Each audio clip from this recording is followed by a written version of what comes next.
O espelho dos ancestrais. Lucas nunca imaginou que um dia seria herdeiro de algo mais do que as contas do mês.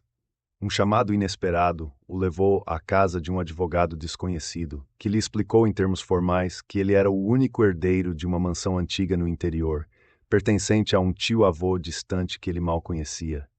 Sem familiares próximos e com uma rotina entediante, Lucas não hesitou em aceitar a chave. Assim, numa manhã fria e nublada, ele pegou a estrada, rumo à imensa propriedade escondida em uma região montanhosa e isolada.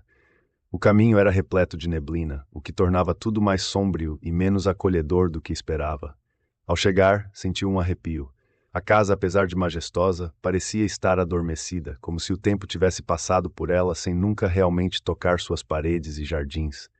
Empurrando a porta da frente, Lucas entrou e foi recebido por um cheiro denso de madeira velha e umidade. A iluminação era escassa, mas ele conseguia ver lustres imponentes e móveis pesados cobertos por uma camada fina de poeira.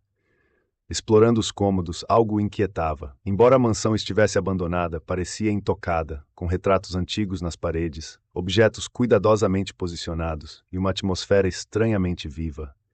No final de um longo corredor, uma porta o levou a um quarto distinto. A mobília ali era mais luxuosa, as cortinas de veludo pesadas e gastas pelo tempo.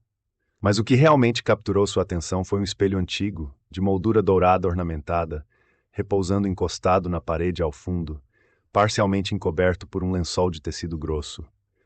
Lucas puxou o lençol, revelando o espelho em toda a sua imponência. A moldura era feita de um ouro envelhecido, com figuras de rostos que pareciam observar e detalhes que sugeriam algo mais que um objeto de decoração. Olhando diretamente para o espelho, ele sentiu um arrepio incomum. Por um breve segundo, viu algo refletido que não correspondia ao quarto. Piscou algumas vezes, mas a visão sumiu, deixando apenas o reflexo de sua própria expressão perplexa. Naquela noite, enquanto tentava dormir, Lucas não conseguia afastar a sensação de que o espelho o estava observando. Na manhã seguinte, Lucas acordou com a mente turva, como se tivesse sonhado a noite toda sem nunca realmente descansar. Ainda assim, a sensação incômoda do espelho não o deixava. Decidido a entender melhor o estranho objeto, voltou ao quarto onde ele estava.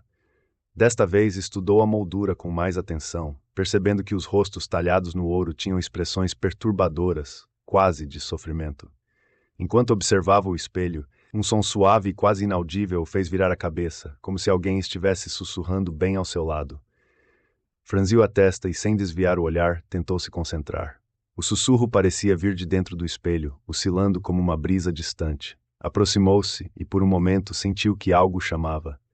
Isso é loucura, disse a si mesmo, rindo para afastar o medo que começava a lhe apertar o peito. A sensação desconfortável, porém, persistia.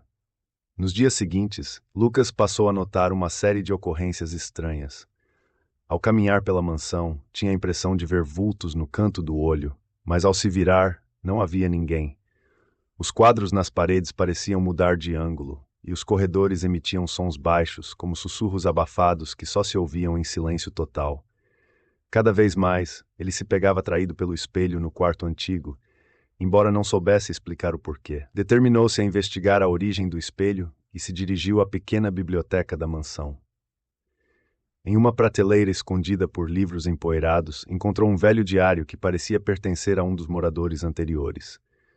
Ao folheá-lo, encontrou passagens perturbadoras sobre uma maldição do espelho. O autor do diário, um antepassado chamado Salvador, relatava que o espelho continha a essência de almas presas em um ritual realizado muitos anos antes. Um pacto sômbrio para garantir a proteção e prosperidade da linhagem. Sentiu um calafrio ao ler que o espelho servia de âncora para os espíritos dos familiares que haviam morrido de forma trágica, aprisionados ali para evitar que o espírito vingativo de um velho inimigo da família os encontrasse. Lucas largou o diário, sentindo a garganta seca. Por um instante sentiu-se observado e, ao erguer a cabeça, viu seu reflexo no espelho da sala. Mas havia algo errado. O reflexo parecia atrasado, como se uma outra versão de si mesmo o encarasse com olhos vazios e expressão tensa. As descobertas de Lucas sobre o espelho e o que ele parecia abrigar o perturbavam profundamente. Mas a curiosidade, somada a uma sensação de conexão estranha com seus ancestrais, o empurrava para mais fundo no mistério. Ao investigar outros cômodos da mansão, encontrou um pequeno quarto trancado, onde, após arrombar a porta, encontrou um baú coberto de poeira, com um cadeado corroído pelo tempo. Ao abrir o baú, encontrou velhos livros de capa de couro, anotações e pergaminhos detalhando rituais e símbolos. O que mais chamou sua atenção, no entanto, foi uma série de cartas escritas por Salvador, o autor do diário. Nas cartas, Salvador falava de um segredo sombrio e de um pacto que ele havia feito para preservar a linhagem e proteger contra a vingança. Mas o que mais arrepiou Lucas foi a menção clara. O espelho é a prisão dos nossos, o selo de uma vida que sobrevive apenas nas sombras do vidro. Conforme lia, Lucas entendeu que Salvador, desesperado e temendo um inimigo oculto, realizou um ritual antigo, selando parte da energia vital de seus parentes falecidos no espelho. O sacrifício final, dizia a carta, seria o próprio Salvador, que se condenara a proteger os espíritos aprisionados para impedir que fossem caçados por um espírito vingativo. Mas o pacto, feito às pressas e com falhas, começou a corromper com o tempo, transformando o espelho em uma armadilha para todas as gerações seguintes. Atormentado pela ideia, Lucas começou a perceber o peso daquele legado. Agora entendia os sussurros, os vultos e a sensação de ser observado. Seus antepassados estavam presos no espelho, e ele próprio poderia se tornar parte da maldição. Sentiu um pavor crescente ao compreender que o espelho não apenas mantinha suas almas confinadas, mas também as consumia, corroendo-as lentamente. O ar no quarto parecia ficar mais pesado, e o ambiente ao seu redor distorcido, como se a própria mansão reagisse à sua descoberta. Um súbito impulso o fez correr até o espelho. Ao olhar novamente, viu seu reflexo, mas o que o encarava era uma figura envelhecida, com o rosto marcado por uma expressão de desespero. Lucas deu um passo para trás, sentindo que algo invisível tentava puxá-lo para o outro lado. Percebendo o perigo iminente, Lucas soube que, se quisesse sobreviver e escapar do destino de seus antepassados, precisaria desfazer a maldição e libertar as almas aprisionadas. Mas sabia também que a tarefa poderia custar muito mais do que imaginava. Decidido a acabar com a maldição e libertar os espíritos de seus antepassados, Lucas se preparou para enfrentar o espelho. Com as mãos trêmulas, carregava o diário e uma vela acesa, a única fonte de luz na penumbra da noite. Retornou ao quarto, onde o espelho estava guardado, o local que parecia pulsar como um coração sombrio da mansão. Lucas acendeu várias velas ao redor do espelho, criando uma atmosfera de ritual. Ao se aproximar, sentiu que o vidro parecia vibrar, como se reagisse à sua presença. Respirando fundo, começou a ler as palavras que encontrara no diário de Salvador, um feitiço improvisado que, segundo o próprio Salvador, traria os espíritos ao espelho para um confronto final. Mal havia terminado de ler as palavras, quando viu sombras começarem a surgir dentro do espelho. Eram rostos, mas eles não estavam fixos. Se moviam como uma névoa, fluindo e se contorcendo, uma mistura de desespero e raiva. Os rostos logo tomaram forma, e Lucas se viu frente a frente com figuras que reconheceu das pinturas antigas da família. Um a um, seus antepassados o encaravam, todos presos no vidro, seus olhos cheios de dor e rancor, condenados a uma eternidade de vigília. "Por que nos condenaste a este inferno?", disse uma figura, cuja voz parecia vir de todos os lados. Era o rosto de uma mulher de expressão severa, que ele reconheceu como sendo sua avó materna. Lucas tentou falar, mas a voz não saía. Outro rosto surgiu, desta vez o próprio Salvador. Seus olhos eram escuros e frios, mas havia uma tristeza profunda em seu semblante. "Este é o preço da proteção", disse ele, sua voz entrecortada, "a prisão eterna para preservar nossa linhagem." "Vocês são livres para partir", disse Lucas, desesperado. Mas Salvador balançou a cabeça, a sombra de um sorriso amargo em seus lábios.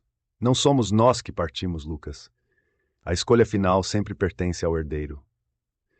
De repente, uma última figura apareceu no espelho, uma versão dele mesmo, mas envelhecida e desgastada, com olhos vazios e expressão morta. A visão lhe causou uma sensação de vertigem e angústia, como se estivesse diante de seu próprio destino. Ele soube, naquele instante, que ou ele se tornaria mais um prisioneiro no espelho, ou sacrificaria o que restava do seu sangue para romper o ciclo. Diante dessa escolha impossível, Lucas sentiu o peso da herança recair sobre ele, e seu corpo parecia cada vez mais atraído pela superfície do espelho. Lucas encarava seu reflexo no espelho com uma mistura de terror e resignação. A sala parecia menor, mais escura, como se as paredes estivessem se fechando. Salvador, o espírito ancestral, continuava a observá-lo de dentro do espelho, ao lado das sombras de seus outros antepassados, todos aguardando em um silêncio sepulcral. Cada rosto carregava a expressão de alguém preso em sofrimento eterno, e Lucas soube, com uma certeza dolorosa, que seria o próximo prisioneiro, a menos que tomasse uma atitude. Você tem que decidir, sussurrou Salvador, sua voz soando distante e sombria. Há apenas uma forma de pôr fim à maldição, uma troca final, um novo pacto. Lucas, com o coração pesado e a mente em espiral, sentiu o peso de sua linhagem e as consequências da escolha que teria de fazer. Ele se aproximou mais do espelho, com uma mão estendida, sentindo a superfície fria do vidro pulsar sob seus dedos. Seus ancestrais o encaravam, implorando, mas ao mesmo tempo com uma expressão de aceitação, como se já soubessem qual seria sua escolha. Num lampejo de coragem, Lucas anunciou com voz firme: "Eu me recuso a ser o último sacrifício." Ele afastou a mão do espelho e, num impulso desesperado, agarrou o primeiro objeto pesado que encontrou por perto, um castiçal de bronze envelhecido. Levantando-o acima da cabeça, fez menção de quebrar o espelho e encerrar de uma vez por todas aquela história. Mas, no instante em que o castiçal desceu, uma força invisível prendeu seu braço no ar. "O espelho não pode ser destruído, Lucas. A maldição é maior que qualquer um de nós", disse Salvador, um sorriso sombrio surgindo em seu rosto no reflexo. Uma compreensão amarga caiu sobre Lucas. A maldição era parte dele agora, e sua tentativa de destruir o espelho apenas o trancara ainda mais na armadilha da linhagem. Salvador estendeu a mão do outro lado do espelho, e antes que pudesse reagir, Lucas sentiu uma forte vertigem, como se estivesse sendo puxado para dentro da superfície fria e escura. Ele lutou, tentando se afastar, mas já era tarde demais. Em um instante ele se viu do outro lado, preso entre os rostos de seus antepassados.